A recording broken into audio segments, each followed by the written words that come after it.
Police brutality. What is police brutality?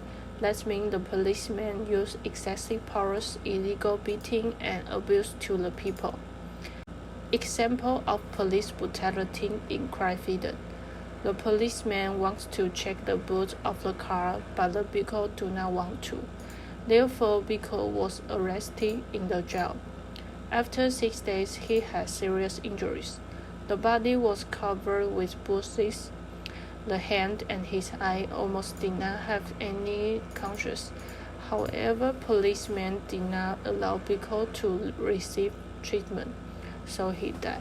The police officer claimed that because he refused to eat that he died. African American man died as a result of police brutality.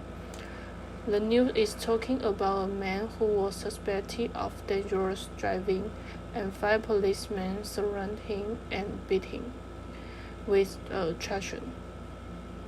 They also punched and kicked him for a long time.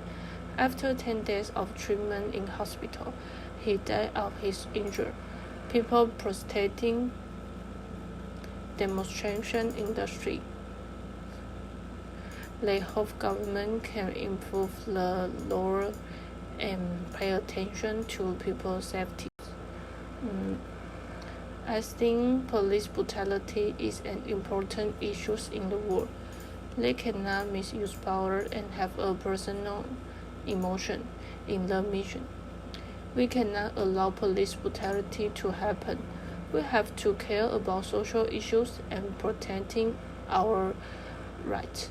The government must take seriously the demands and ideas of the people in order to protect the people's lives. The topic I would like to speak is racial discrimination. And what is racial discrimination?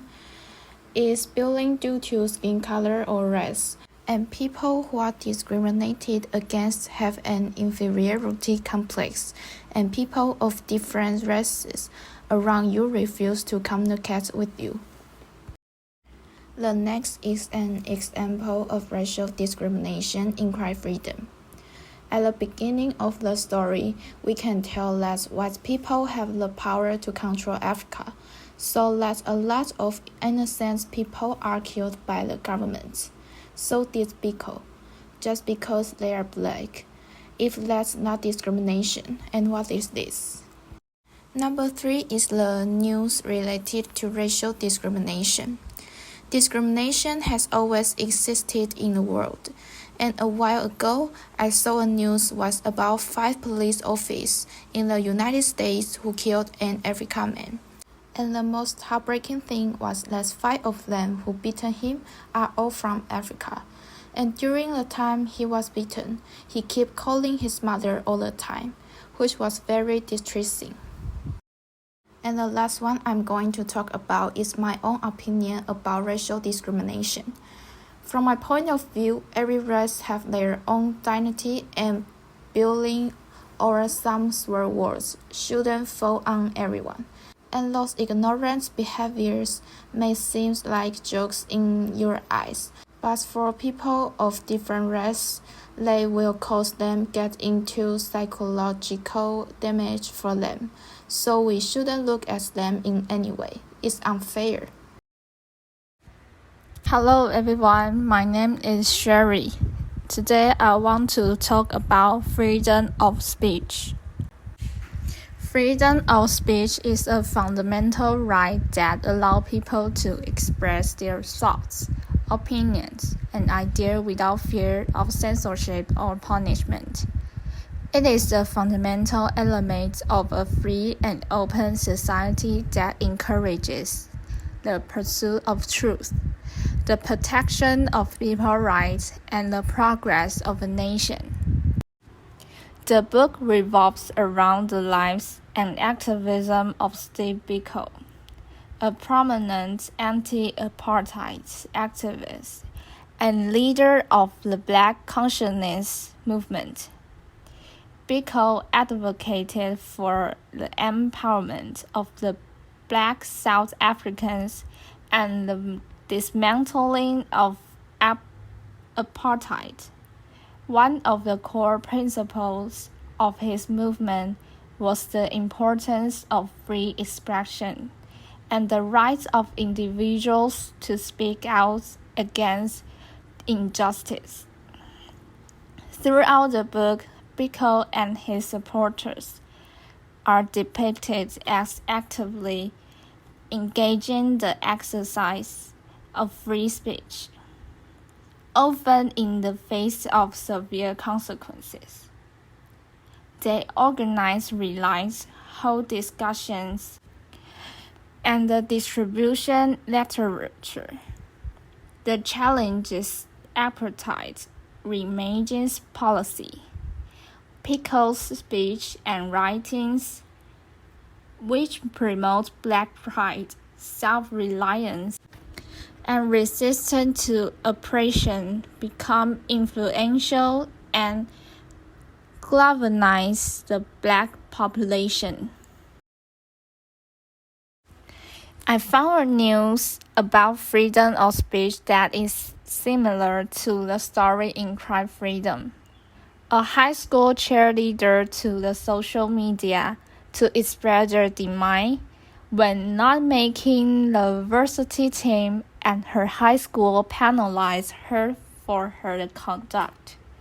The Supreme Court takes on whether that violated a student's freedom of speech outside the classroom. My thoughts on freedom of speech are that everyone has the right to express their own voice and opinions, no matter under any kinds of condition. But there are still a lot of countries nowadays in 21st century still don't have the freedom of speech. I hope in the future we can all have freedom to say anything and express our ideas. Hello everyone, I'm Kelby. Today I want to talk about human rights. So what is human rights? Human rights are the birthright of all human beings, regardless of race, sex, nationality, language, religion, or any other status. These rights demand treating everyone with dignity and contain vital freedoms such as life, liberty, expression, education, and work. So there is an example of human rights in Cry Freedom. Tenji and Mapela were two black people who were arrested without any charge, all because black people lacked human rights in South Africa at that time. They just wanted to be a reporter like white people, but were persecuted by the government. This shows that blacks at that time lacked the right to freely choose their jobs. And there is another example of news related to human rights in the world. In Hong Kong's anti-extradition bill demonstration, police brutality beat people and caused many injuries. Demonstration should be a fundamental human right, but unfortunately, people are subjected to police violence when exercising this right. And this is my own opinions about human rights. I think everyone is equal. We must respect everyone. If we can respect each other, I believe that our life will be better. Just like Biko said, we have to build up our own humanity. And this is our presentation. Thank you for listening.